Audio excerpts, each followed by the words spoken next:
Geisterpiraten von Playmobil. Da treibt ein leeres Schiff auf die Insel zu. Wow, Geisterpiraten an Bord, sie greifen uns an! Schnell an die Kanonen! Jetzt holen wir uns den Schatz. Oh nein, eine dreiköpfige Seeschlange! Sie verfolgt uns! Die Geisterpiraten von Playmobil, jetzt völlig neu. Well, hello everyone. Your favorite mangy alley cat is back once again for another episode of Hair Raising Flicks. And this is going to be an exciting episode today because this is the pirate episode. That's right, because it's September. And you know what happens in September? Talk Like a Pirate Day. That's an actual thing that if you look up, it's a set date on the calendar. I don't know if this episode's going to come out before or after, kind of playing it by ear here, but that's a thing that's happening. But that's okay because it's an excuse to do a pirate episode, and boy do I love pirates. I mean, I don't know if you've paid attention, but there's a few pirate things kind of floating around here. Ooh, look at this spooky boy. Ooh, that's pretty scary. I better put that back. So since this is a pirate episode, I'm going to be showing a pirate-themed movie. So I spent maybe hundreds of seconds, if that, looking through the catalog of public domain pirate movies to find the best thing I can get for you guys. I kind of gave up pretty soon, I guess. I could have continued looking, but I ended up finding something that I thought would be kind of cool. I'd actually never seen it before, and that is the silent film adaptation of Peter Pan. And because this is a silent film, I thought it would be best to kind of provide some of my insightful commentary once again over the film, just to keep it a little bit more interesting, because I know these are kind of an acquired taste for some people. Not a lot of people can sit through a silent film, so just listen to the soothing sound of my voice while I fill your brain with knowledge. So we're just going to kind of get into the movie right now, and maybe some other shenanigans will happen later. Who knows? We'll see, I guess.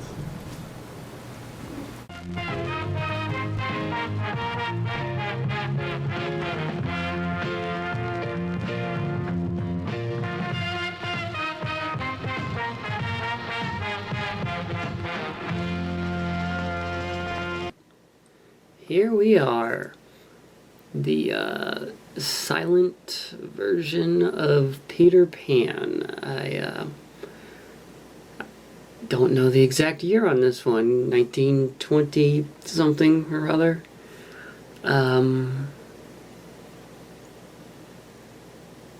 Yeah, I don't know the year on this one. I'm just gonna take a wild guess here and say perhaps this is the only silent version of Peter Pan, maybe. There could be more.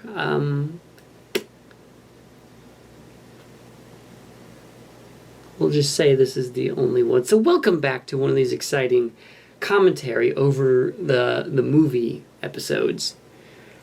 I figured, because this is a silent film, it would be more interesting, maybe a little bit more stimulating for you if I talked over it. I'm starting to think that maybe that was not a great idea now. But that's okay. We're already doing it. We're into this thing. So now I'm gonna finish. I'm gonna watch this whole frickin' movie, even though it's past my bedtime once again. A note on the acting of a fairy play. The difference between a fairy play and a realistic one is that in the former, all the characters are really children with a child's outlook on life. This applies to the so-called adults of the story as well as the young people. Pull the beard. Oh, I didn't get to finish reading that.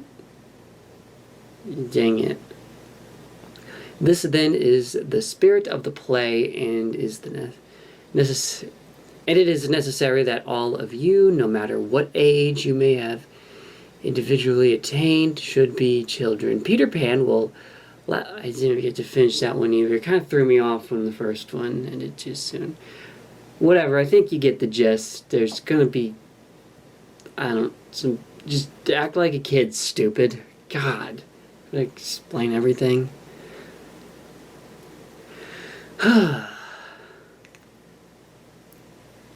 I'd like to do another one of these commentary episodes for the Halloween episode. Oh my god! See, some of you thought that this wasn't going to be a horror film.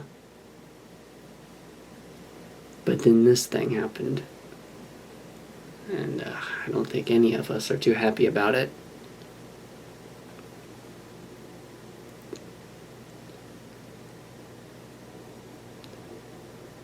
That is a little uncanny looking.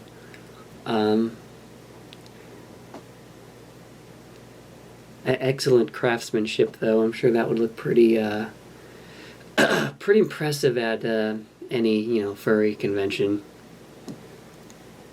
I'd assume. Wow, the 1920s were an interesting time where it's like we need this dog in the movie to do different things. So, what were we looking at? Like training a dog? No, I'm not going to train a dog. That would be stupid. We're going to get a man in a big old dog costume. And we're just going to pass this off as okay.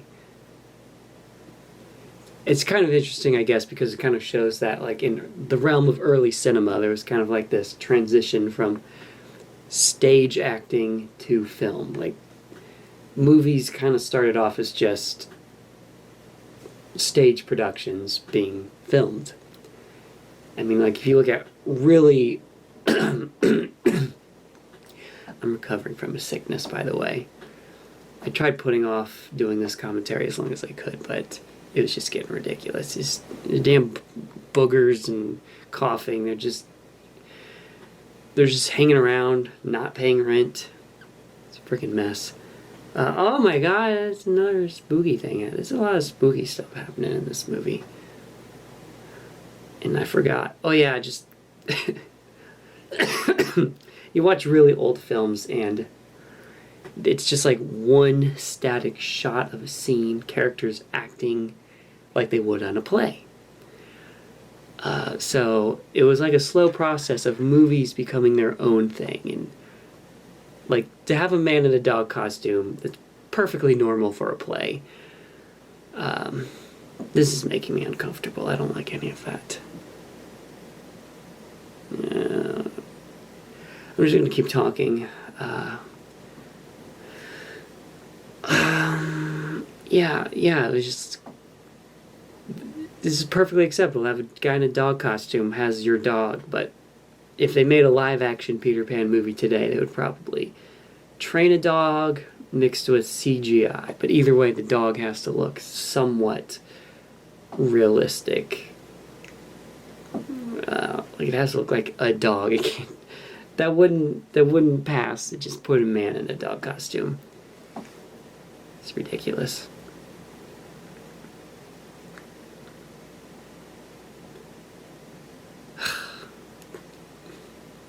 So when I watched this movie earlier, I noticed it pretty... the Disney version pretty closely kind of like follows a lot of the same beats that this one does. I didn't read any source material related to Peter Pan. You know, there's a book. I heard it's one of those stories that has like a super dark early version, and then that's the version you can't find no more. Or maybe you can find it, but I'm just remembering this wrong. Either way, there is a book that I did not read. I don't know if the book that's available to the general public has the dark stuff or not, but yeah. Either way, I'm not sure when the dark stuff started to kind of be omitted, but it's not in this version that we're watching. But a lot of the things I see happening in this one, I do see happening in the Disney one. Like we got the dad getting ratchet with the dog over here. There's this dog that's raising these kids for him, which is pretty impressive, like on a scientific level, what this dog is doing. I mean, I've observed dogs a good deal in my days, and they're kind of stupid. Usually, just doing stupid things. I don't know what goes on in their dog brain. I'm sure it all makes sense to them. maybe are human-like behaviors or cat-like behaviors in my case. Don't want to break the magic or anything. Maybe that'll just look stupid to dogs.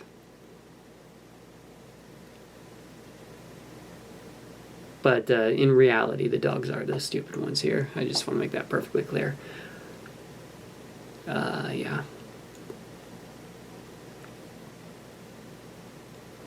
Hopefully my energy is decently uppity, because again, the sickness, but this like print that I have of this movie has like no music or anything. It literally is purely silent. There's no audio. So I need to put something in here, and why not me? Well, people probably have a couple of reasons why they don't want to listen to me talk over an entire freaking movie, but they're not here to express those hurtful things that they have to say. So yeah. Okay, so this is when I think that's the mother is talking about it's a creepy dude sneaking in the house and then leaving his shadow behind. And this dude just believes this like way too quickly. Like, come on, this is the 1920s. When your wife starts talking about little boys leaving their shadows behind, you send her to a mental institution. But that was just kind of the energy back then. If your wife is slagging on the dishes a little bit too much, you probably send her to a mental institution for that as well. Pardon my French here, but things were kind of a shit show back then. So yeah.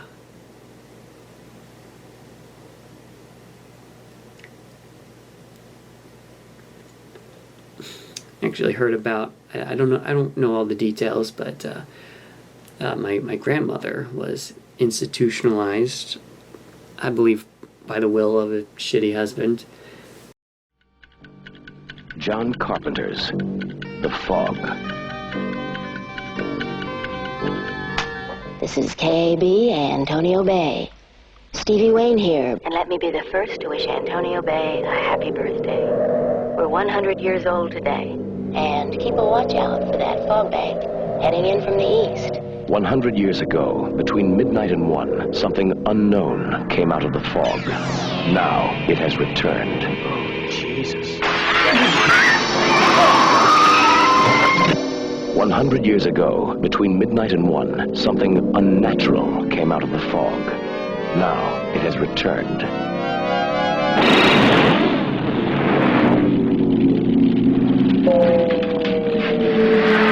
100 years ago, between midnight and 1, something evil came out of the fog. Now it has returned. Who's there? The fog. Antonio Bay has a curse on it. We're all cursed. There's no water getting here, but something awful cold, Ben. I think I'll go to Vancouver now.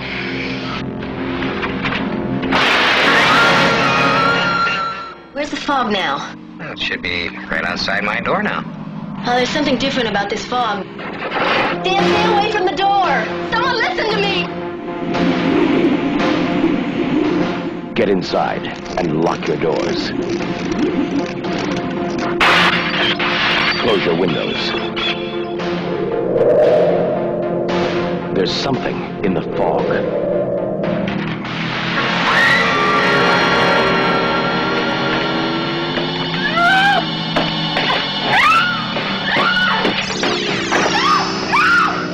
Stay away from the fog.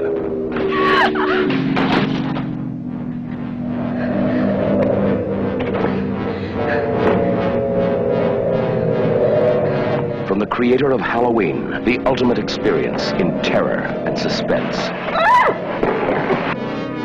John Carpenter's The Fog, starring Adrienne Barbeau, Jamie Lee Curtis, John Houseman, Janet Leigh as Kathy Williams, and Hal Holbrook as Father Malone.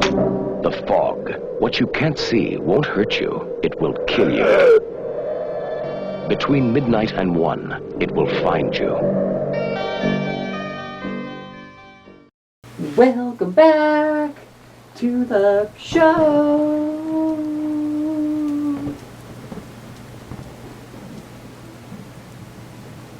Kind of drew that out a little bit too long. Anyway, so, oh my god! Quick, lock the doors. Don't let anyone see that I came in here. Stephen, what are you doing? What are you... Look what I found. What is that? What do you got? Endless treasures for all. Look. Oh no. Too many Red Bulls. Having an OD. Whoa, he died again, I think. I don't really know if he's died before. I don't really... What is that? Oh my god, it's the Pirate's Treasure Map. Look at this. This is bonkers. And this is something nearby, too. That's supposed to be my little castle right there. It's just what it looks like. And then we just follow this dotted line. According to this, there is treasure. I'm going to study this map a little bit more carefully. I think we're going to go on a treasure hunt and look for that bad boy. What do you think about that? That seems like an exciting thing to do. I don't know. You don't have to tell me what to do. I can just do what I want, really. So yeah, I'm going to do that. Let's just get back to the film. Okay. Okay, that was a weird time to cut to a break. I wasn't really paying attention. So you're probably just like, what the heck happened? If you remember what I was talking about. No, I was told my grandmother was institutionalized. I believe it was by the will of a shitty husband.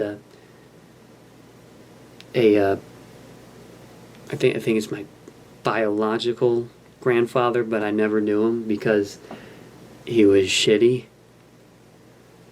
I'm saying shitty a lot here. I apologize if usage of the word shit or shitty or any variation of shit is very offensive to you.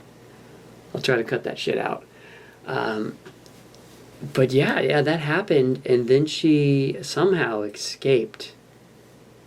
I don't know all the details about this. It was a very strange story that I was told. But, yeah. Just a little throwback to the good old days. When, if your woman's backsassing you just throw her in an institution. Back when America was perfect and awesome. A nightmare, actually. Anyway, let's get back to talking about this movie. So all this weird stuff. Let's get back to this movie that has a man in a dog costume and little boys leaving their shadows behind. And now we got a grown man that won't drink his medicine.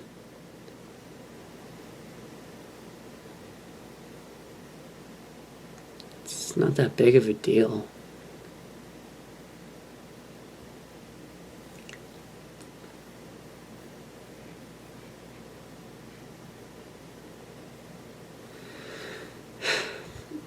The dog's name is Nurse, is that right? Is it my... Or did they just put the dog's, position on its bowl there? This is weird. Let me just stop and think about that. This is weird. Probably didn't have time to stop and think about it because all this is so weird that you're just staring in awe at the man in the dog costume.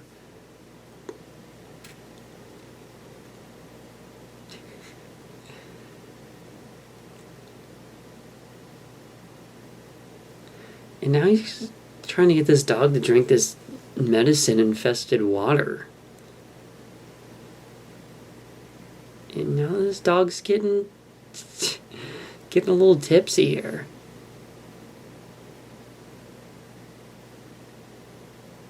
This dog's up to his antics.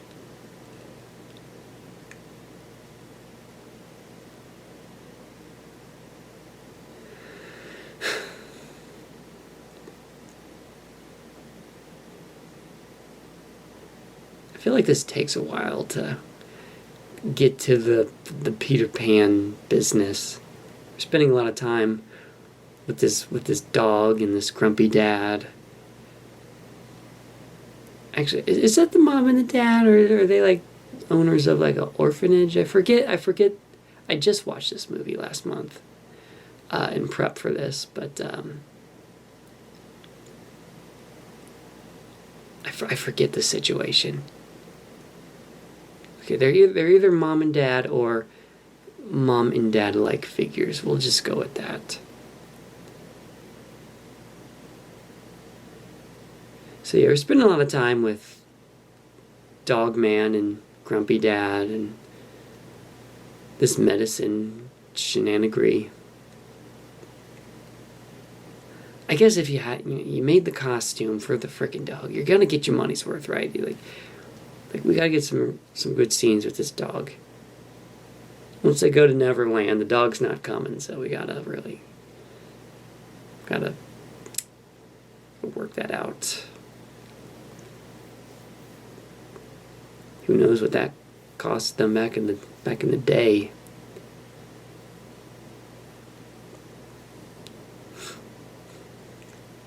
I'm sure whatever it is, it at least equates to $2,000 in modern money after we adjust for inflation and whatnot. Yeah. I feel like this is not very interesting commentary. I was going to say earlier, I got distracted by something. For October, I'll do another episode, and I plan to do commentary for that one. That's going to be the Halloween special. So, spoilers, I guess. That's the joy about, I guess, running this show that nobody really watches, is that I can just drop all the spoilers. Nobody will ever know about the spoilers for the show that they don't watch, because I'm spoiling it in the show. Yeah. But I'm going to do another commentary for the October episode, which will be a double feature. Yeah, it's going to be on Halloween. It'll be a double feature. And one of the movies will have no commentary. It'll just be played as is, but then another will have a commentary track. And I'm hoping I can get somebody else to join me for that one. I don't know if he'll agree to it or not, or if he can make the time, but if he can, I'm definitely going to try and coax somebody to do this. So we'll see how it goes. It'll be kind of a process of getting this guy to, kind of like co-host with me on this show, because at some point he's probably going to ask questions like, what is this for? Which is fair, I guess. Those are some good questions. Well, that's just a question. It's the question, really. Yeah. And then I'm going to have to explain it's for my dumb furry show on my stupid furry channel. You want to see my ridiculous cat costume?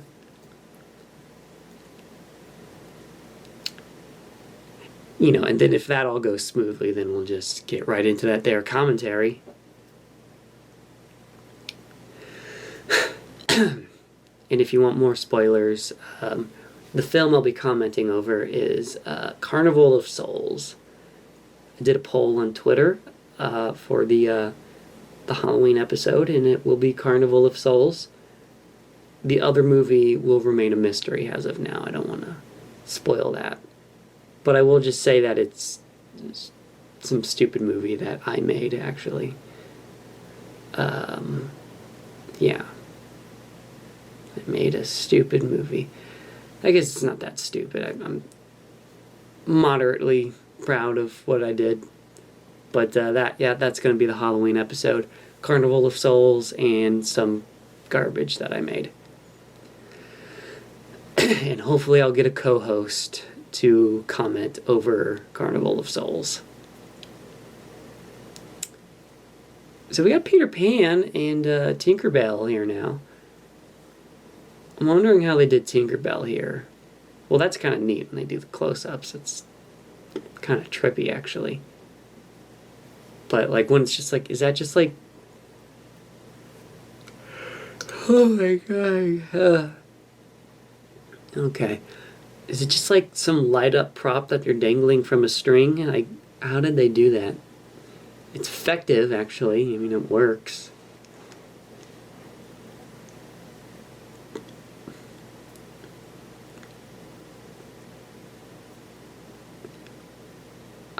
I didn't look this up, but I have a strange feeling Peter Pan might be played by an adult woman here. I'm not sure. There's just something kind of off about him over here.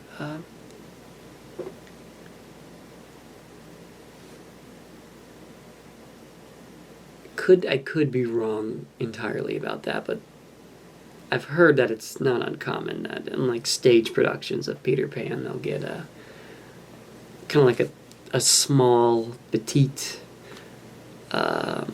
younger woman to play the character instead of like casting a little boy. I'm hot and thirsty. We need a drink. Prisoners don't get drinks. Oh, yeah? Hey, Kool-Aid! Oh yeah! Here comes Kool-Aid, here comes Kool-Aid. He's gonna save the day. Here comes Kool-Aid, here comes Kool-Aid. He's gonna chase your thirst away. Tastes great. Your friend's cool. He's Kool-Aid. Kool-Aid brand soft drink mix. Oh yeah! Welcome back once again. We're checking out this map, and I feel pretty confident that I can follow these directions and, I don't know, maybe figure out where I'm going. I've never really used a map before in my life, pretty much just GPS it, or whatever, but it can't be that hard. I mean, really. It seems kind of like a child do this. I mean, how complicated could it be? I mean, oh. Where is he? Where's the old scary dog? Guys, I think that's a real-life pirate. He has something that belongs to us.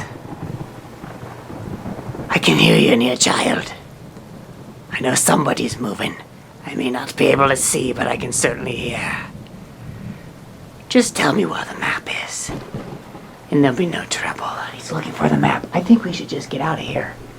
So, I'm gonna get back into the movie, and I'm just gonna sneak out. So I'll catch you outside.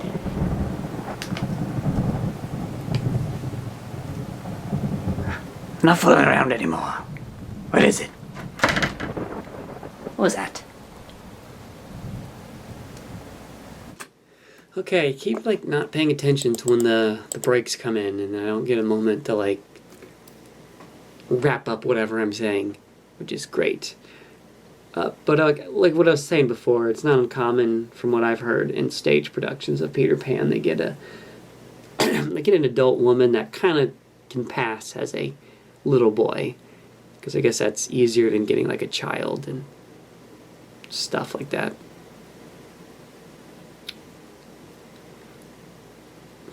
I guess the logic is that a adult woman of a small build looks closer to a little boy than maybe like a young man of petite build or something. I mean, realistically, if you pay attention to anything going on the internet these days, there are plenty of men that look pretty spot on to like a female at this point. You know, my point is that you could easily get a man that looks like a woman to pass as a young boy in your stage play. I feel like that's the most ass-backwards thing I've ever described. Are you even following any of this crap? Is any of this making any sense? No, of course it's not. None of this makes any sense, and it never will. I'm gonna stop and drink some water.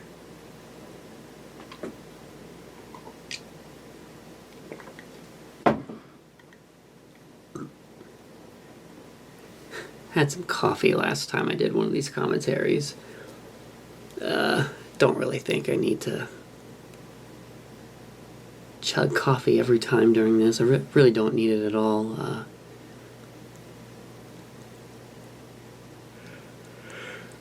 Why does this look like that freaking Maniac video from the 80s? You know what I'm talking about?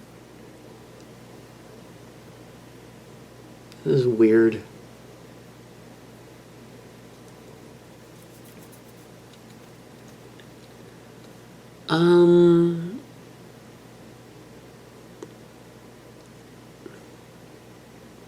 God, what was I talking about? Like,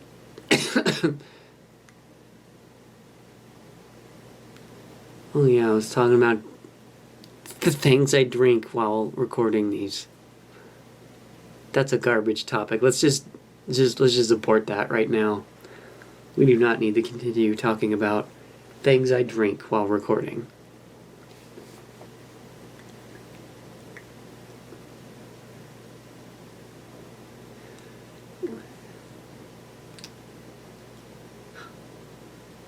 Somebody's getting a little butt hurt here now. Spends all that time sewing your shadow back to your feet, and you're not gonna give her any cred? What the heck? You know? What the heck?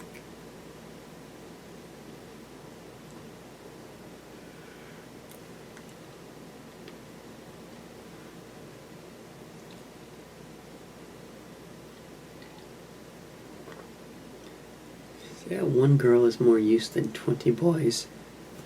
That's a sexist comment.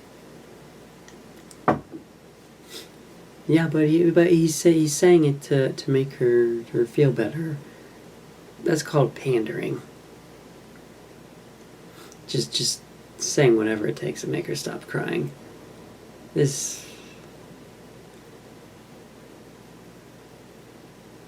don't know about any of this. Well, now this is happening.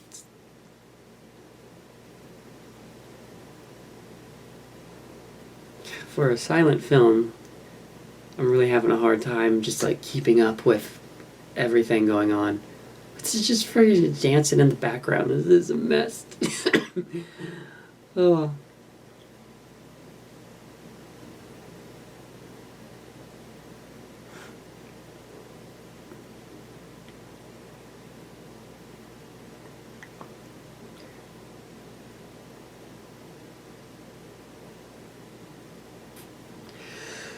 Talking about the evil dangers of adulthood here now. Pretty spooky stuff. If only Peter Pan could have been born in the current age, when literally nobody is growing up. I just you know, and any adult person I interact with anymore has like a collection of toys and video games and junk food. You know, fun stuff. All things I've got. Well, I've got the toys and the junk food. I haven't got a lot of video games, but you get what I'm saying. Nobody freaking grows up anymore. And why not? It sucks. It's stupid. I give growing up 2 thumbs way down.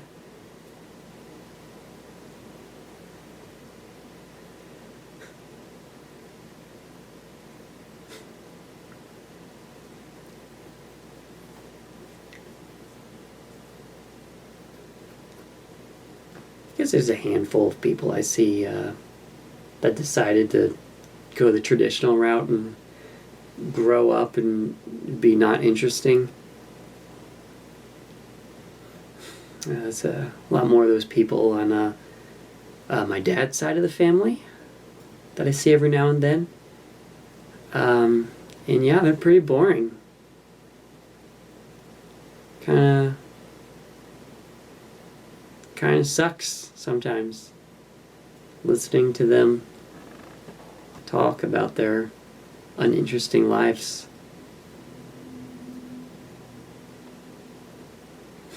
And then they usually have some sort of a fancy word for the people that have fun and enjoy life. I think it's libtard. I don't know. Didn't really pester them about it too much.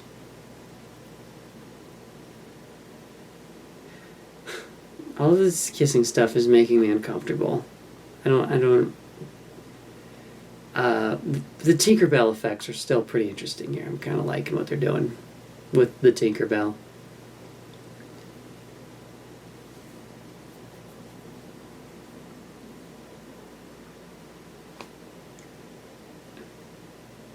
Tinkerbell needs to grow up. And I know there's just a long conversation about the lameness of growing up, but this is I think there's a different kind of growing up that needs to be done here. Emotional maturity, gotta, like, first off, Tinkerbell, you're like fucking 6 inches tall. You can't, like, go out with Peter Pan. Just let it go. Find some fairy folk to mingle with or whatever. I don't know how any of that works.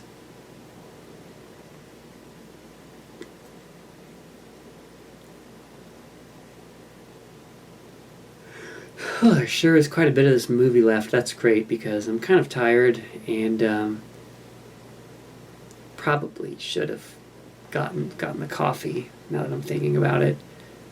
God, we're back on this things I drink during recording conversation. I'm really sorry, everybody. Hopefully things are a lot more entertaining in between the movie segment, so if any of you are watching this and you would like me to ever upload just the segments for these episodes, just separate, like maybe you don't want to watch the movies, but you'd like to watch the segments, I can, I save all of that stuff. I can upload some of those here and there.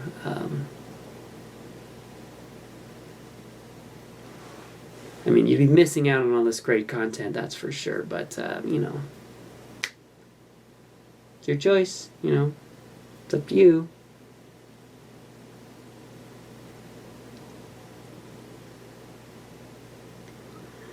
I have to keep taking long breaks to yawn, which is pretty stupid. Well, but we're getting ready to, I guess, start flying and head off to Neverland, and we're going on a break. You want adventure, excitement. This is all your dreams come true. Stories are for kids. I'm 13. Jack Kavanaugh thinks books aren't cool. But one book will make him think again. Where am I? Surely you've heard of the Magic Island? Now a boy from the present. What land do you hail from? They call me Jack. Mad Jack. From the shaky lands of Los Angeles. Has teamed with those from the past. Not bad for a wench. We are buccaneers. Catch! To battle the most famous pirate in history. Blackbeard lives, and he's on our trail. Why is he on our trail? Because I have the treasure map. They're searching for the world's greatest treasure. Who goes there? Every clue brings them nearer to untold riches. What? Who dares to enter my tomb? Every step takes them closer to unimaginable dangers. The closer we near the treasure, the stronger this isle's magic will be. Jack, whose hand am I holding? Hold on tight. Do we fight or flee? We fight. God bless you, Mad Jack. As Moonbeam Entertainment takes you on the adventure of a lifetime.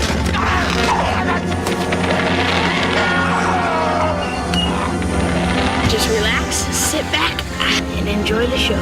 Zachary Ty Bryan of television's Home Improvement stars in Magic Island.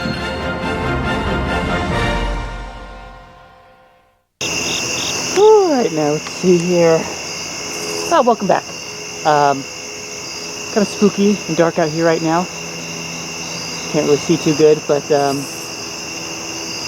yeah, I'm just gonna try and follow this map to my best capabilities and see if we can find the treasure. It's always best to wait till it's completely pitch black and spooky outside to search for buried treasures. At least that's what I've heard in my research. Haven't really done much research, mainly just watching trash cinema. But it kind of gives me a good idea of what we're doing here. So, yeah, let me just step over here. I got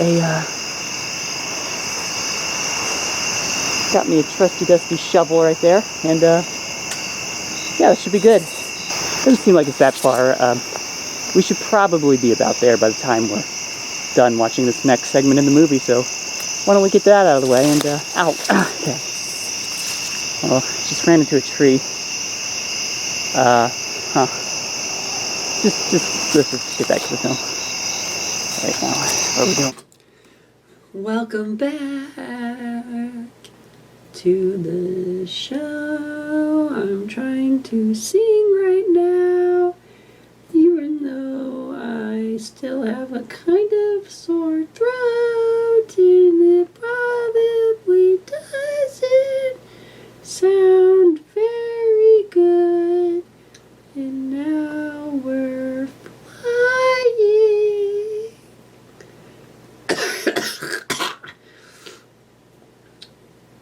I wrote that for you guys during the break. It's called Life is Eternal Pain and Agony, and that kid has a cool top hat. Now you might be thinking that I didn't really mention any of that stuff, like in the song that I mentioned in the title. And you're right, I didn't. Didn't mention any of that.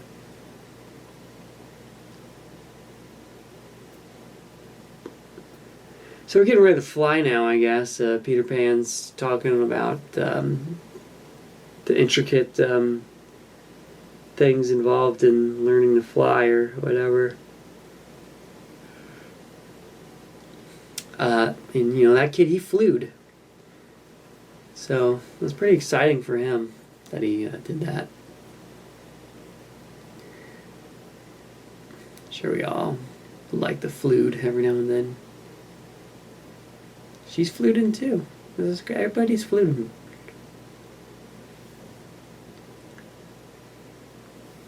Why does that kid have a top hat? Was that established earlier and I wasn't paying attention? I know the kid in the Disney version also had a top hat. Is this from the original source material?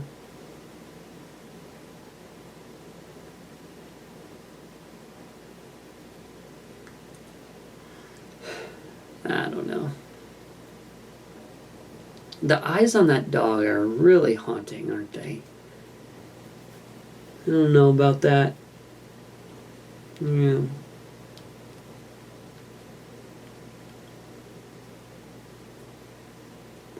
Wow. That's, I love that, just that little, like, just nod its head, like, hey, get over here. This is normally in a movie. This is a scene where like the dog is like barking at the crazy thing happening. Gets the people to come over, but they take too long, and then by the time they finally come over, like they're already gone. But in this case, they saw it. They saw all the flying going on. Sure, that was very harsh on their psychology or whatever. It's not easy when you just see your kids fly out the window and go to a fantasy land, potentially filled with, you know, mermaids, dangerous pirates, racially insensitive depictions of Native Americans. All of those things. Maybe. Who knows? Maybe other stuff. Or exactly the things I said. It's hard to say. We may never know.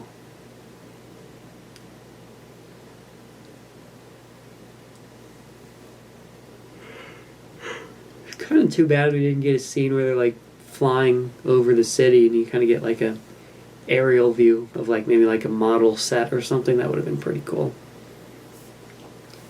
Kind of reminds me of the Peter Pan ride at Disney World in the Magic Kingdom. Has anyone been on that? That's a pretty fun time. It's a traditional kind of dark ride, pretty common at Disney.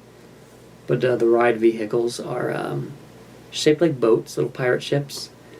And it starts off, you're on ground, and it's just moving like a normal dark ride, kind of slow moving through these atmospheres. And then you just go out the window, and all of a sudden you go from being on ground to you are now suspended in air. It's actually really cool.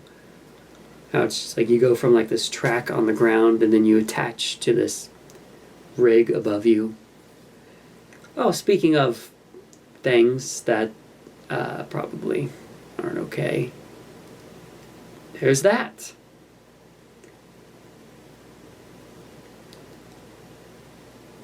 That lion costume does not look anywhere near as good as that dog costume. I mean, I know I said it's kind of creepy looking, but it is very detailed. Lion costume's still fine, you know, but they really blew the wad on that dog costume, didn't they? Anyway, I remember going on the Peter Pan ride the first time I went to the Magic Kingdom. Just me and my dad went there, and I already kind of had an idea of what the ride was going to be like. I had seen a YouTube video, and I didn't think much about it when we got on. But when we like started to like go in the air, I don't think my dad was expecting it, and he kind of like just freaked out a little bit. Like he was like trying to get out of the safety bar and get out of the thing. He's just like, oh my god. So yeah, I guess it was a little jarring for him. Just like a second of panic in his eyes. Then he just like, oh, it's supposed to do that.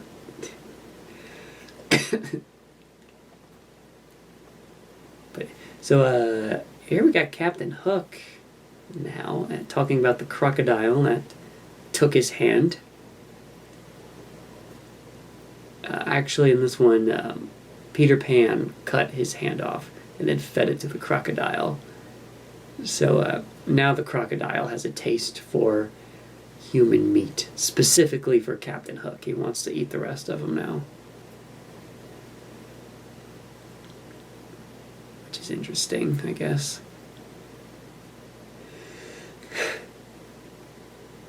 And I see he's going to be feeding the croc the little ticking clock, so that way he can hear him wherever he is. I'm wondering if when they showed this movie in theaters, if they had like some sort of like a ticking sound effect.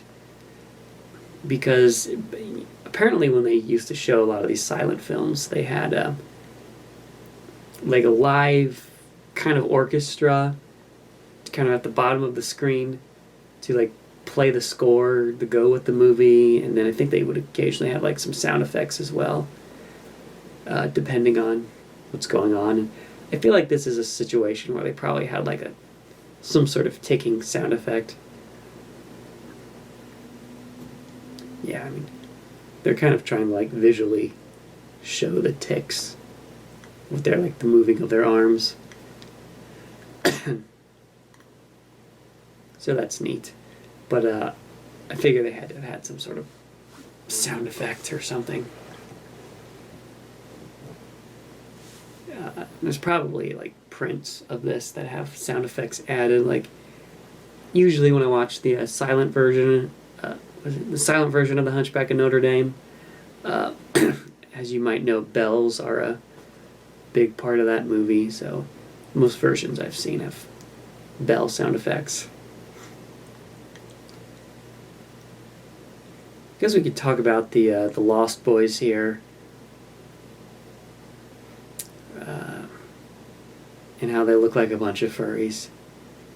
I feel like we're thinking it. Let's just get it out of the way. These are some very crudely put together fursuits. Probably made from the skins of dead animals, I'd assume. Things get pretty rough when you're just a bunch of kids living alone on some island, inhabited by all kinds of crazy things. At some point, you gotta start skinning some animals to survive.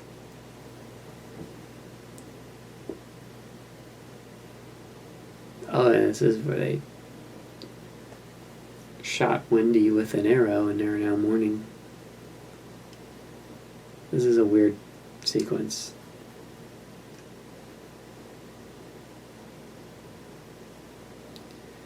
I don't think this happens in the Disney version, though.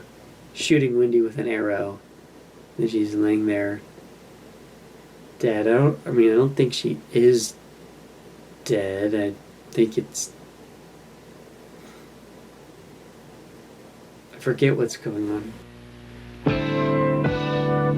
We're having a patio party. I need plenty of chicken to go. Well, sir, you should try our new Pirate's Dozen. You ask for a dozen, but you get 13 white meat chicken flanks. It's a boneless bonus from Long John Silver's. Wow, look at all that chicken! It's cheaper by the Pirate's Dozen. At Long John Silver. Bring a big appetite, but don't bring a lot of money. Seafood shops. Okay, we'll go 3 more paces this way. Where am I? Oh, look. There we go. Well, it looks like I found the treasure. Check that out in that meat. Figured it would be buried outside somewhere. Kind of defeats the purpose of bringing the shovel, I guess. It's almost as if I was trying to shoot this scene outside, but then the neighbors kept making noise and dogs would bark in, and then I was trying to light the scene with my phone flashlight, but it's sort of malfunctioning for some reason because it's a cheap piece of crap app, and I don't know what the deal was with that. It's flashing nonstop. That would all be ridiculous. That's a very specific, weird scenario that I'm describing. I'm a little bit out of breath here. Let's get this thing back to the lair and see what's inside. Cool.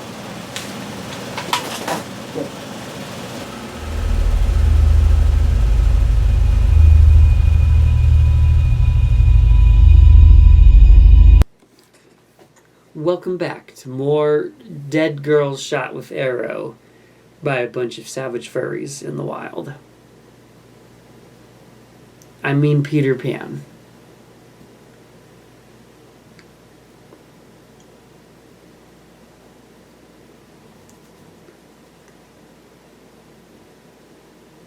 I forget what's happening here. I know she's not dead because that would that would be a lot to deal with.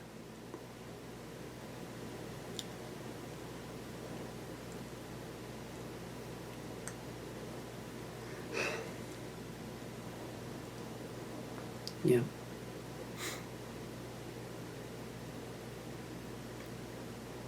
Peter Pan is learning that everything dies today. Only diamonds are forever. That's a thing that I heard on a commercial.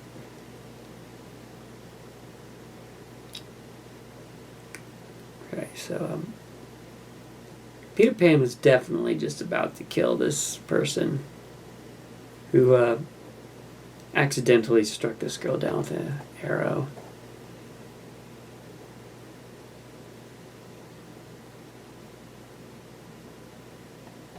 I think it was an accident. This happened too fast, and I was talking about stupid things. I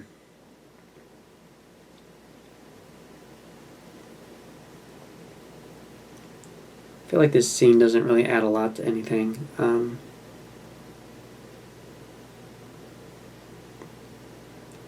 The arrow hit the thimble, which they call kisses for some reasons. And kisses are called thimples. Am I supposed to be high right now? Not really a drug user, but if it'll help with things right now, maybe I can, give it a shot.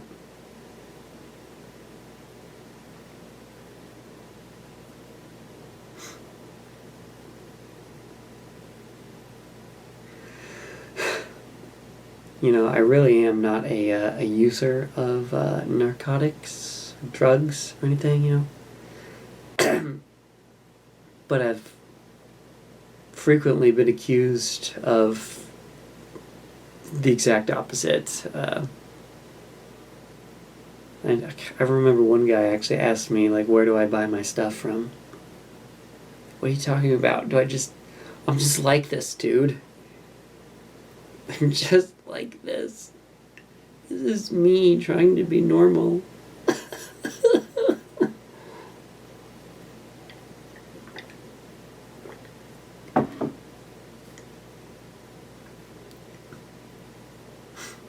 Anyway, not to get depressing on you over here or anything.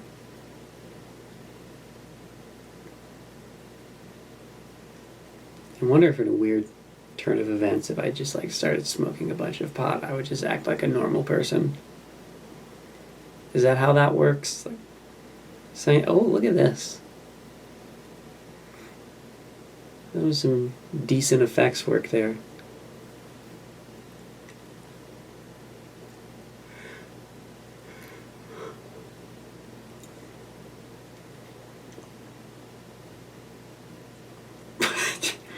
The way he just punches a hole in that hat kills me.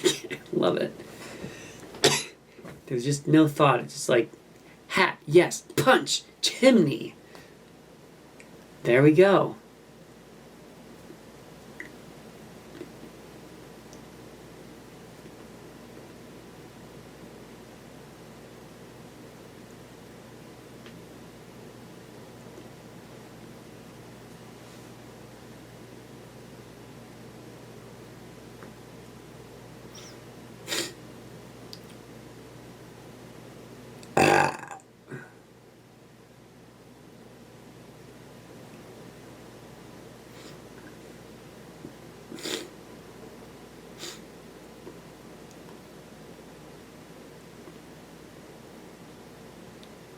Kind of just watching the movie right now, so sorry about that.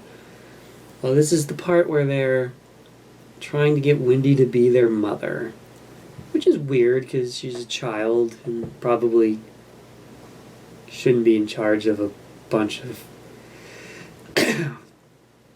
wild furries in the wild.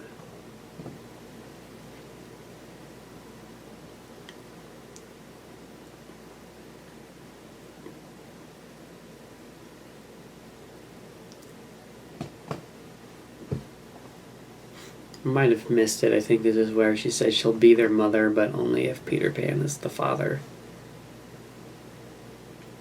I think this is all supposed to be kind of like metaphorical for like children playing make-believe.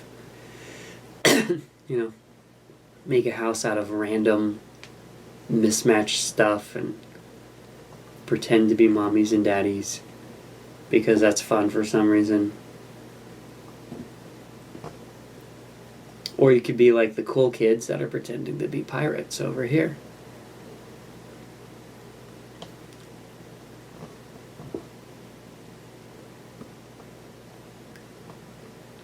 I should probably mention that that is why we're featuring this movie for the pirate episode.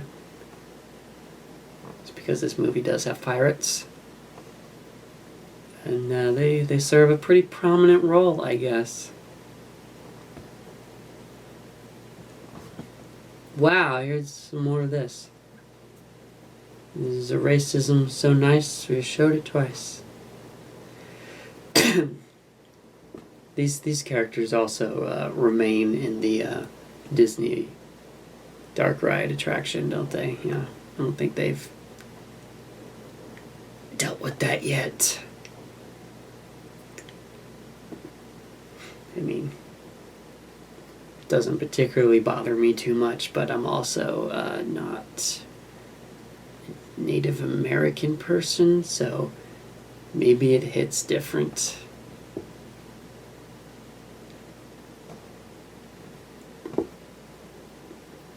I don't think Disney cares that much as long as they're making a lot of money. If for any reason that attraction started to underperform because of the racially insensitive depictions, then they would probably say, yeah, we gotta take those out. Otherwise, they're not gonna bother.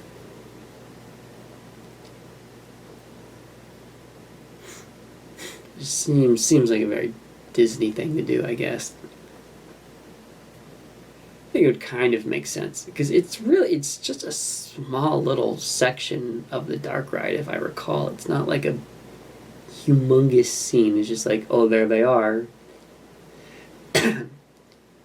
Probably, I figured it would make sense to like take them out, maybe replace that scene with something else, and then move the old figures. Perhaps there's like some sort of like a museum. I don't know if it's owned by Disney or how it works, but there's a museum somewhere of Disney theme park items that are no longer used by the theme park.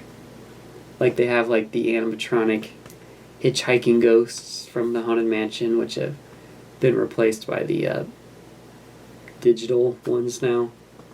You know, so stuff like that. And maybe those things would, from the Peter Pan ride, you know, the racist ones, maybe those would belong in the the theme park museum. That might make more sense. Because in a museum, you kind of put it in a different context. Here's what we used to think was okay. Now we don't. We've changed our mind about those things.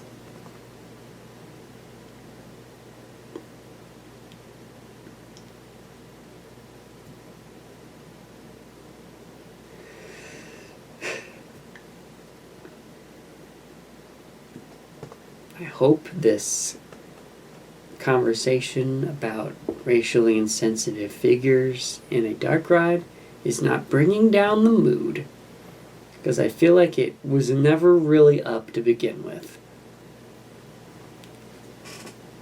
Kinda trying my best to keep that energy high here, and I am failing. But to be fair, I was sick like a week ago, or whatever. I'm Will, the pirate's bosun. The story started early one morning when we were preparing to leave the pirate's nest. Our ship, Dark Shark, was well trimmed and ready for battle. Captain Roger had laid hands on a very promising treasure map. Our first mate caught sight of Governor Broadside's galleon, the Seahawk.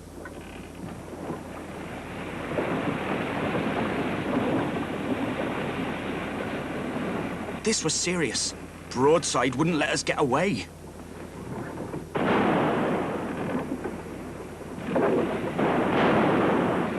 The fighting was as vicious as it was short. And then, the most terrible thing happened. Spinoza jumped aboard Seahawk with the map.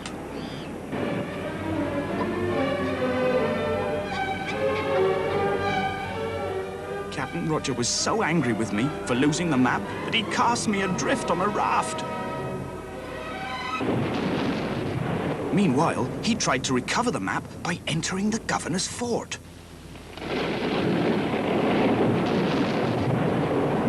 Of course, Captain Roger got caught and was thrown into the dungeons.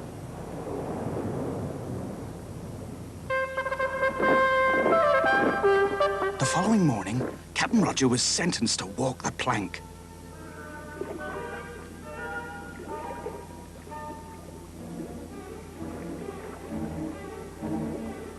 Meanwhile, I had drifted ashore on a volcanic island. Once Captain Roger had walked the plank, the governor and his men hurried ashore, little realizing that I had rescued Roger with my raft. they quickly dug up the treasure, never noticing that Roger and I had stealthily followed them. Just then, the volcano erupted. Terrified, the governor's men ran like frightened rabbits. But naturally, Captain Roger and I, being braver, didn't leave the island empty-handed. So, here we are, with the treasure, and nowhere to spend it. It might as well be toy money. Oh my god, we got it. Look at this thing.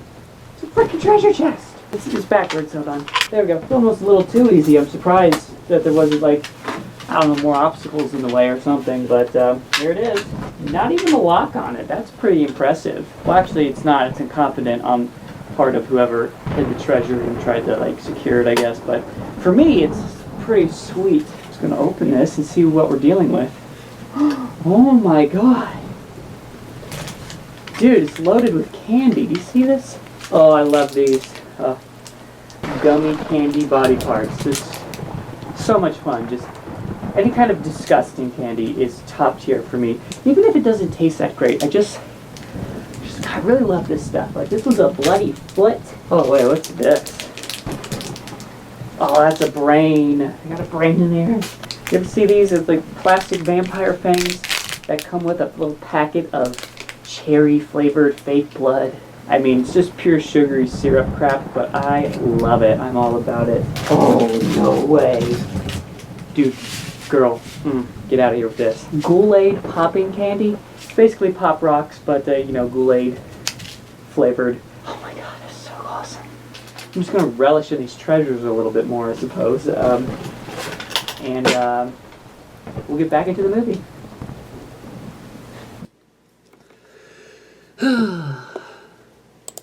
That's a good way to start this segment, is with a big long sigh. How many more parts of this movie do I gotta get through? Not that, I'm complaining, except I am a little bit. 1, 2, 3, 4, 5. 5? Dude. There's like 50 minutes worth of movie. A whole nother hour. I mean, I actually do like this movie. It's pretty good, especially for silent film standards. Hopefully you're enjoying watching it with me. I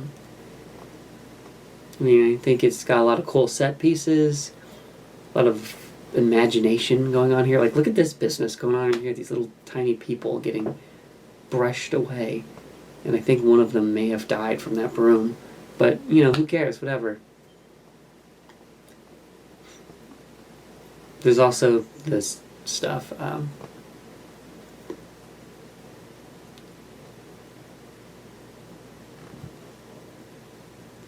Yep. But yeah, there's a lot of cool stuff. It's got pirates in it, which are one of my favorite things, by the way. I love piratey stuff. It's just neat. I don't even know why. I don't know what sparked the interest in pirates. I'm gonna guess it was probably Muppets Treasure Island. Had a big part of it. There might have been something else, I don't know. I think it's mostly that movie. I watched that movie a lot when I was a kid, and I watched another movie a few times called, I think it's just Magic Island, but you've probably seen the trailer for it if you're watching this already. That was like a kiddish pirate movie from Moonbeam Entertainment. If you don't know who Moonbeam Entertainment is, it's the same people that did Prehysteria, which is a fun time. And it's also like a subdivision of Full Moon Entertainment. Full Moon, which does Puppet Master, Demonic Toys, the Trancer movies, what else? Quality stuff like The Ginger Dead Man, obviously, Gary Busey's finest performance for like 2 seconds. Then I think they get a voice actor to do the rest of the stuff. Really riveting stuff. They were just, I don't like that. I don't like the children kissing on the mouth. It feels like an antiquated behavior. Like we don't do that now because it's creepy. But you know, back in the good old 20s. Yeah. You ever just stop and think about how much of a lesser world we would be in if we didn't have Gary Busey? I feel like we really need to appreciate his existence more, no matter how ironic that appreciation is. Or maybe it's not ironic, I don't know. No, really, I'm completely just lost on this one. I have no idea. Gary Busey's kind of an enigma. It's a mystery that the world is still trying to wrap their heads around.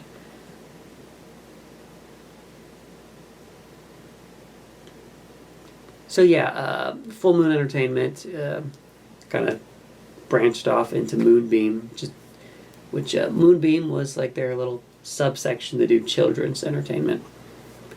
So they did a lot of, same quality stuff you'd get from Full Moon, but for kids.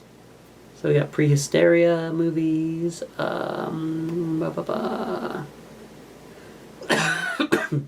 some other ones.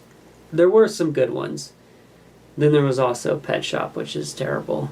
Don't watch that one.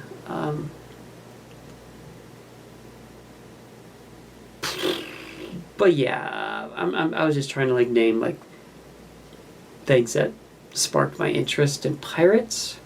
And those two movies, Muppets Treasure Island and Magic Island, pretty big ones.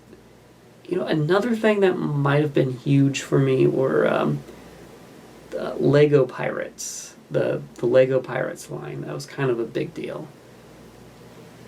I think the first Lego set that I ever got was a Lego Pirate set. It was a very teeny tiny one. It was like one of those little polybag sets. I want to say it was like a pirate on a raft or something. Can't remember exactly, but I do know for a fact it came in a poly bag. Came in a bag with, you know, the picture printed on it. You know, it's just... And if you know Legos, you know what a poly bag is. It was one of those from the original Pirates line. I think I had like a box of random Legos before that, which must have been a hand-me-down situation. Or maybe it wasn't. Maybe my memory is just wrong, but I feel like it was something that was just given to me.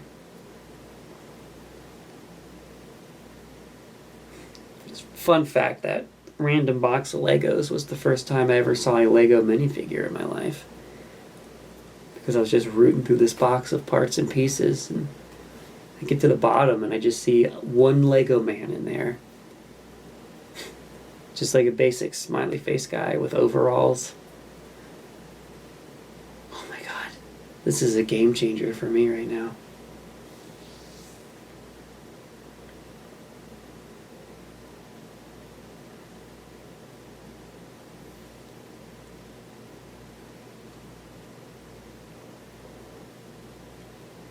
To this day, I continue to spend money on Legos.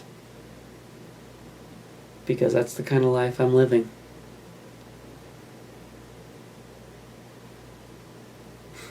And then I buy the Legos, and I usually put them together. And then I'm just like, now what? Then that empty feeling sinks in. Fun fact, the more money you spend, the emptier that feeling is. I spent almost $100 on a Lego pirate ship. It was really cool, but it was just like, I didn't need this, did I? No, I didn't need that. Whatever, it's just shoved in my closet now. Maybe I'll use it for like a Lego stop motion video at some point to kind of justify the purchase. So that's about the best I got. I do like to make those little Lego stop motion videos from time to time. They're not on this channel, but I have made some. That was a big chunk of my childhood right there. I was just making Lego stop motion videos. I actually had, because I'm a spoiled piece of shit, the Steven Spielberg Lego Studios whole software set, everything, the little mini camera it comes with. It's kind of cool. Actually, no, it wasn't kind of cool. It was extremely cool. It was awesome, actually. One of the coolest things ever. But I kind of wonder, you know, if I never got that set, would my interest in making film kind of stuff, like I'm doing this right now, making these videos for this channel, would I be doing any of this if it wasn't for that set? I don't know. Probably. I still kind of had an interest in... Actually, that's why I wanted this set. I wanted to be able to make, like, stop-motion videos, which I couldn't really do with, like, our, like, home movie camera that we had. It just didn't really work that way. So, that was the main reason I wanted the Lego Studio software. I wanted to be able to make stop-motion. And boy, did I waste a lot of time making stop motions. A lot of which were not saved properly, so it's like all gone. I managed to save one movie from my Lego stop motion days. And funny enough, it's a pirate movie. Get yourself ready for a trip through Uh-oh, the crooked pirate's trying one of his crooked schemes. Uh-oh, Jimmy, there's Captain Crook blocking the bridge. Give me some of those McDonald's hot apple pies, or you don't get across. But we don't have any apple pies with us. Then find some, quick. I'll never get to McDonald's now. Don't worry, Jimmy. I got a plan. Ronald knows Captain Crook has a nose for notes. What's this? An apple pie treasure map. 3 giant skips through the hamburger patch, and 3 kicks to the treasure. Where are those apple pies? How about them apples, Captain? While he gets what's coming to him, we'll go get some triple thick shakes and hot apple pies at McDonald's. In McDonald's land, In McDonald's land, I cannot wait to eat all this candy later. I'm going to go in such a sugar coma. It's going to feel great. Or would it feel terrible? I don't know. Hey, what's this? Somebody left a note right on my table. Return me treasure. Well, that's just bad grammar right there. I don't know about that. Probably just going to brush this whole thing off. Even though this just, magically appeared on my table. And now it's magically bleeding for some reason. Yeah, I don't really think it's a big deal. I'm just going to put that back down there. I'm keeping the candy, that's for sure. I found it, so, deal with it. You like that? It's kind of like I said deal with it, but I said dill instead. It'd be funnier if I had like a graphic of like a pickle with like sunglasses or something. I think that'd be pretty funny. Top tier comedy.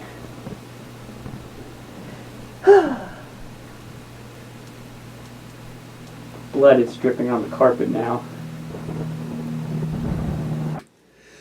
Okay, I was talking about the one movie I made with my Lego Studio software that I actually saved. It was a pirate movie. You might... I think that guy might be wearing blackface. Which is not an uncommon thing in silent cinema. Just in case you're looking to get into silent cinema.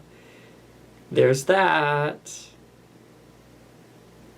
Might not have been, though. Couldn't tell. Probably was. But anyway, yeah, when I used to make those movies on the Lego Studio software, I didn't really know how to do a lot of computer stuff yet. I mean, to this day, I'm not a computer genius or anything. I just kind of figure stuff out as I go along, you know. But, yeah, I didn't know how to, like, convert these things into files. So they just stayed on the software. And whenever the computer crashed, that meant all of that stuff was deleted. And because this was the early 2000s, it crashed quite a bit. Usually daily, I'd say, is when you get a good old... No, I don't think it was daily, but often enough that like I'd get a few movies made. I mean, they're probably just crap anyway. I mean, it was all experimental. It was just learning how to do things. So, whatever. I never felt like it was a big loss, is my point. Like, I always felt like, you know, when the computer crashed, like, I'm going to start over, and I'm going to do even better now this time. That's what's going to happen. Yeah. But I am happy that I was able to save one of these movies, because I figured out how to convert that one into a file and then, you know, move it somewhere else. Actually, I was able to make it into a DVD, I think. I think that's what happened. Forget how it was. None of this is important. It's just the point is that it was saved. And thank God. Thank God. I love those jack-o'-lanterns. It's so spooky looking. Look at that. We are getting close to Halloween, so hopefully that, you know, gets your Halloween vibes going.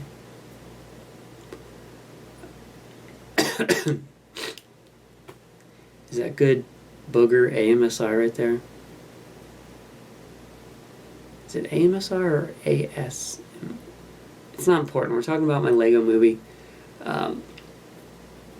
The one Lego movie that I saved was a pirate docudrama, I guess you could call it, based on the true life of Blackbeard the pirate.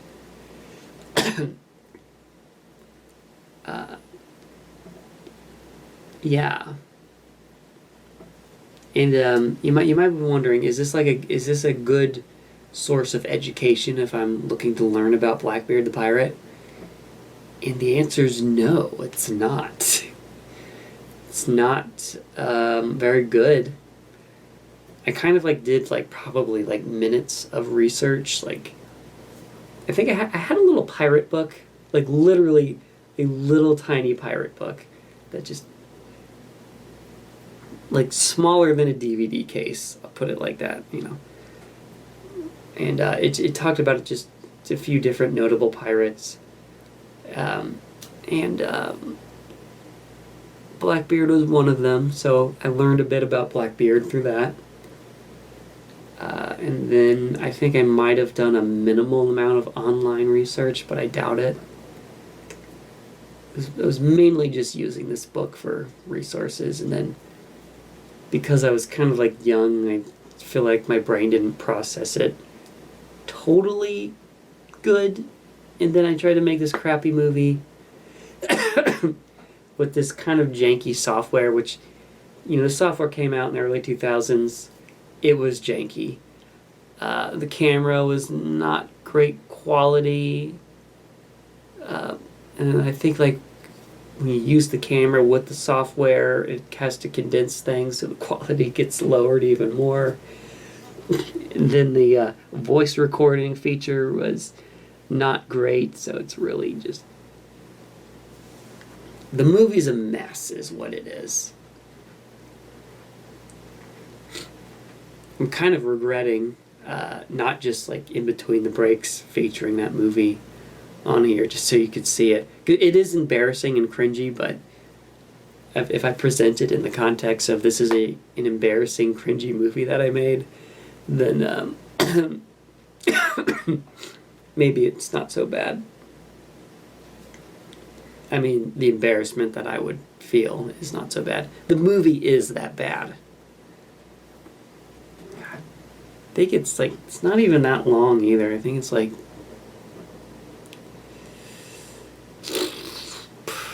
maybe 5 minutes. Maybe a whole ass documentary about Blackbeard the pirate. I couldn't do any better than that. I was a kid though, so take it easy on me.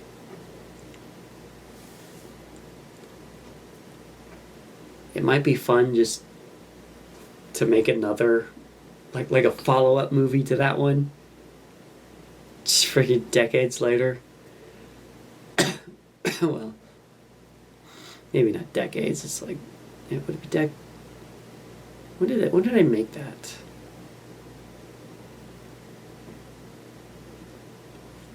Well, at least 1 decade and then some. It might be fun to just make a follow-up video to my Blackbeard documentary. Maybe base it on a different pirate, but this time use all of my skill that I've learned over the years when it comes to making videos and animating and doing all that stuff. Like, I would still use Legos for sure. That would be the thing that I would do. But just make it better. And then you can have a double feature of my crappy childhood movie and this other thing that I did that's not quite so crappy.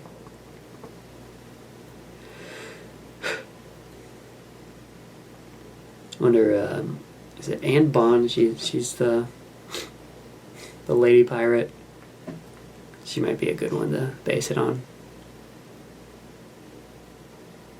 Maybe I'll actually do this. Some people might think like that's a lot of work, that's stressful. But I kind of find the animation process of, especially when it's with Legos, because it offers a lot of convenience and holding things in place. So I find doing Lego stop motion to be kind of relaxing, honestly. That's, I don't know. It's just how I feel about it. I don't know. Speaking of pirates, kind of just stopped talking about the movie for a while. Started talking about all this other nonsense. Whatever, there's no strict rules here. It's just, the only rule is to keep you entertained while you watch this film. And that's kind of a loose rule, right? Not really too strict about that one either.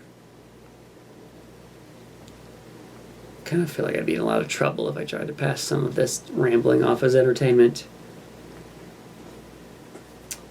But yeah, we're back to the pirates. That was a cool set. That old pirate ship thing is nice. Here's the mermaids again. We caught a glimpse of them earlier. I didn't really comment on it though, because I was probably busy talking about stupid things. But yeah,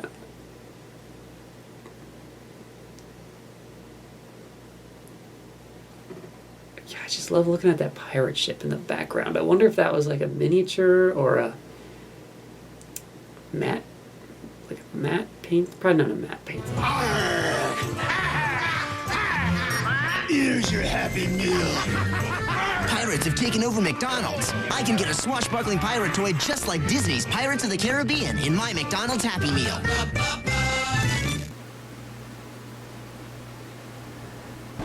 Storm's kind of picking up outside, isn't it? Almost seems like something ominous is going on out there. But that's ridiculous, because everything's fine. I mean, yeah, I did get a threatening message that started bleeding all over the floor, but it was. Everything's fine. Oh my god, what is that? Who are you? What do you want? Give me back me chest. No, you can't have it. I found this fair and square. This is some legit candy, dude. I'm not giving this back. Return the treasures. Return them to me,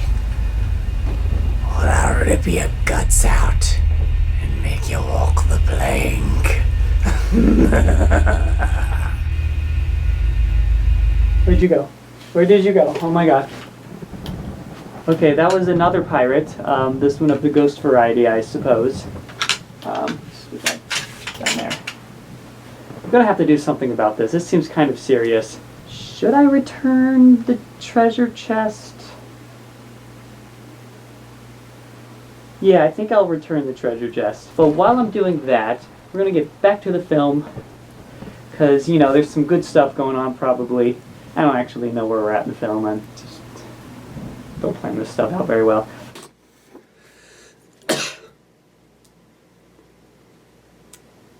Could that be a full-size pirate ship in the background?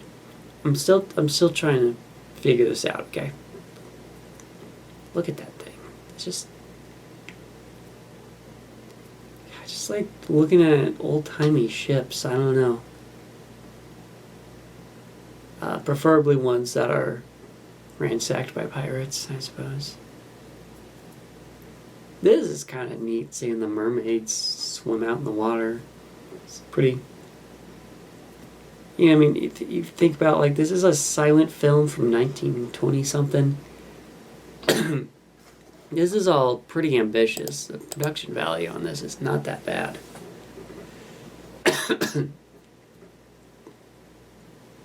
Hints of etiquette. Where he's looking at the etiquette for how to treat his prisoners. This is kind of ridiculous.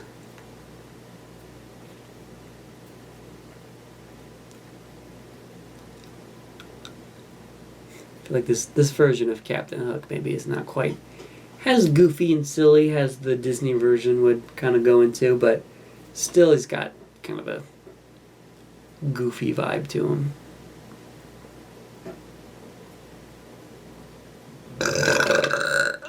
Yeah. Probably pretty close to the version in the movie Hook. I'm surprised I haven't talked about Hook more. I feel like that needs to happen.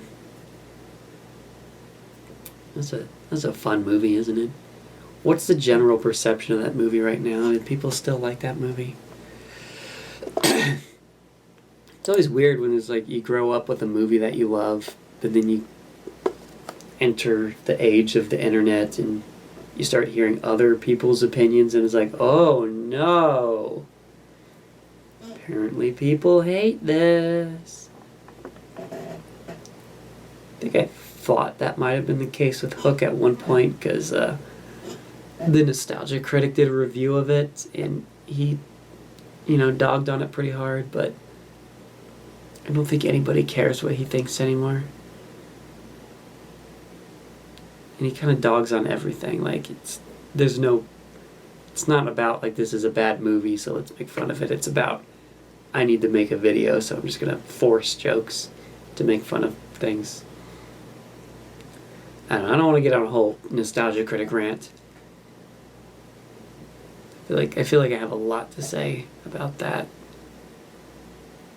And it's just like both good and bad. But we're not gonna do that.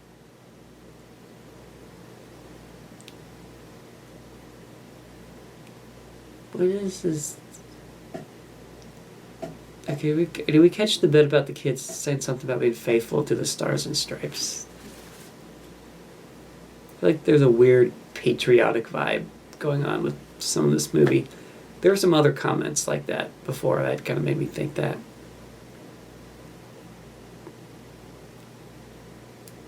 What is this? An alligator costume. Is it an alligator or a crocodile? I think it's a crocodile. Not that it's scientifically accurate, but that's a pretty cool costume, too, for that.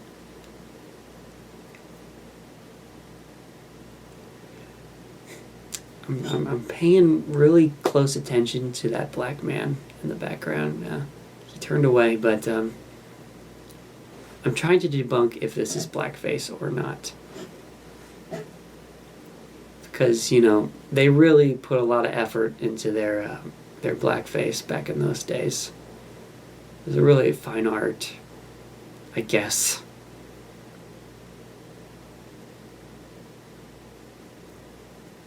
Sometimes I wonder if people are a little off-put by my sense of humor because it's very dry and talks about very concerning things. So maybe if the dryness makes it go over their heads. They're like, why is he talking about blackface so much? Like, I'm just making jokes about it. But it's extremely dry jokes. Because we kind of got to. When I got to sit here and watch these old movies that just throw the blackface at you, you just got to have a sense of humor about it. But my sense of humor is very dry, and I think that goes over some people's heads. I don't know.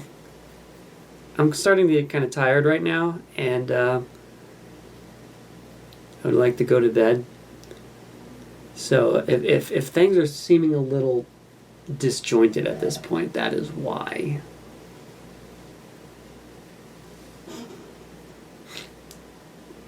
I want some Lego Pirates right now, which is a weird urge to get. Like, normal people would be like, I want some McDonald's right now. Nope.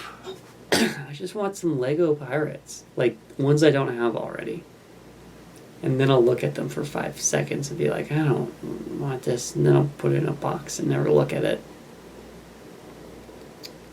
Or maybe I can stock up for this Anne Bond docudrama with Legos that I talked about earlier. Yeah, that's what'll happen. That's how we're going to justify this. Dropping hundreds of dollars on stupid Legos. God, where's my brain right now? Things are very all over the place. I apologize for jumping around to my urge to get more Legos after I just finished talking about outdated blackface in this movie.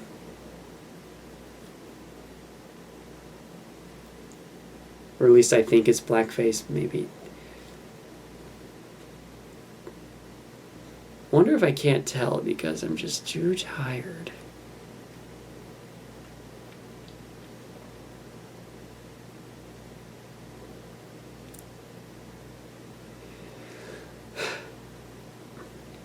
A lot of the imagery in this movie is kind of spooky when you think about it. It's just a little spooky.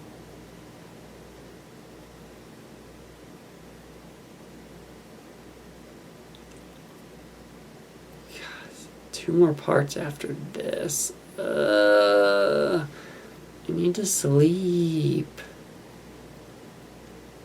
I'm like a little exhausted.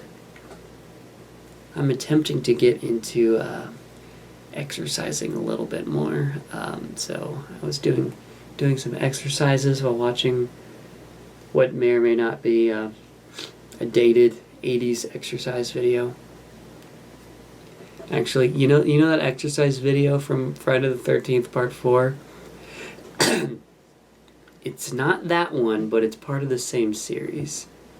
Yeah, that one's a series. I think it's just called 20-Minute Workout.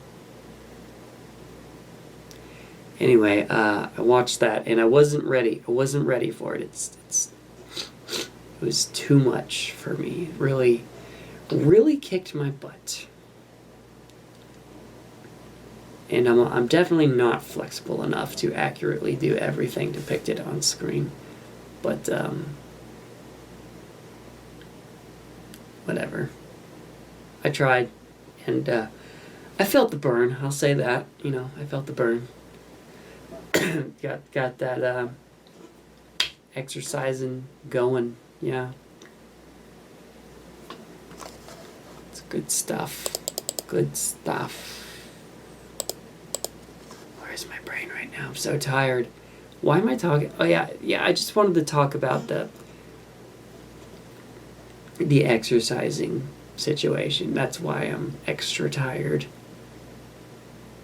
I tried to do the exercising and that wore me out, and I'm still recovering from a sickness, I guess. Like, I'm not sick, but I have that, like, after sick kind of, you know, like that right there. Just a little bit of mucus, bit of a cough.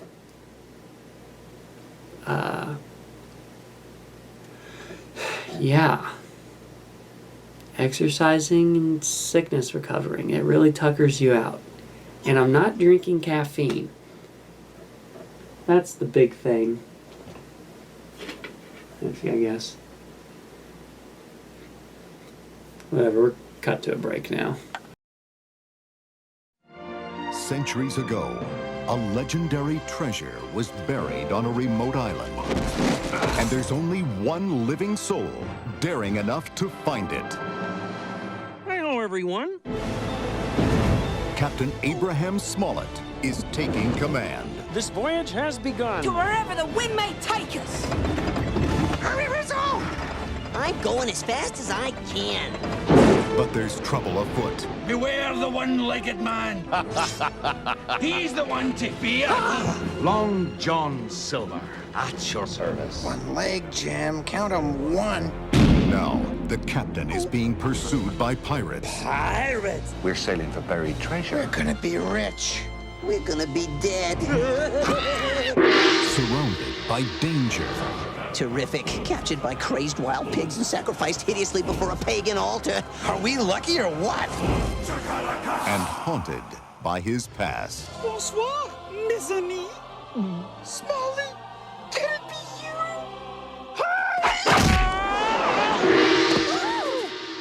you? Old girlfriend. We got cabin fever. We lost what sense we had. We got cabin fever. We're all going mad. Walt Disney Pictures presents, from Jim Henson Productions, a classic tale of ships coming in. Who hired this crew? And luck running out. Get the treasure. Let's torture the rat. Huh? No more, Miss Nice Guy. Cool. Muppet Treasure Island. I'm starting to worry about this voyage.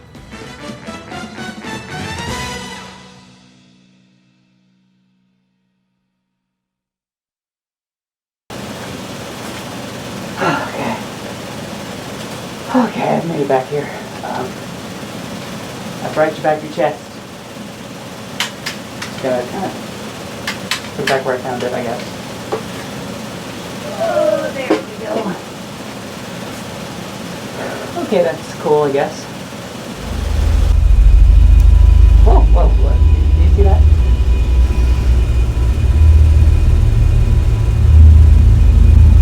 Okay. We definitely all saw that, right? That was a little bit creepy. Well, okay, I put the chest back. That was all I needed to do. Go through the instructions. Now, let's get out of here.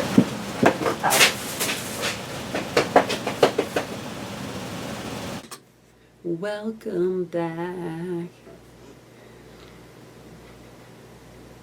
Working on a model car right now. It's actually a model of Elvira's car from the Mistress of the Dark movie.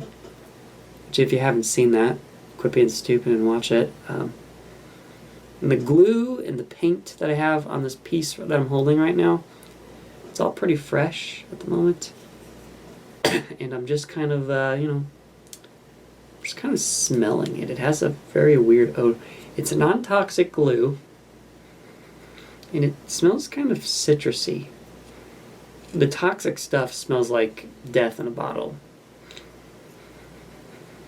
But this smells so good. And then I put the paint on it, which is just acrylic craft paint. I just love all these smells of the different paints and the glue. And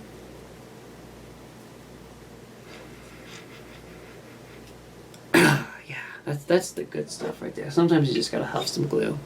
Non-toxic glue, of course. It's kind of like, like decaffeinated coffee, If you're into like huffing glue, but you just don't want to get that, that buzz from huffing glue, just sniff non-toxic.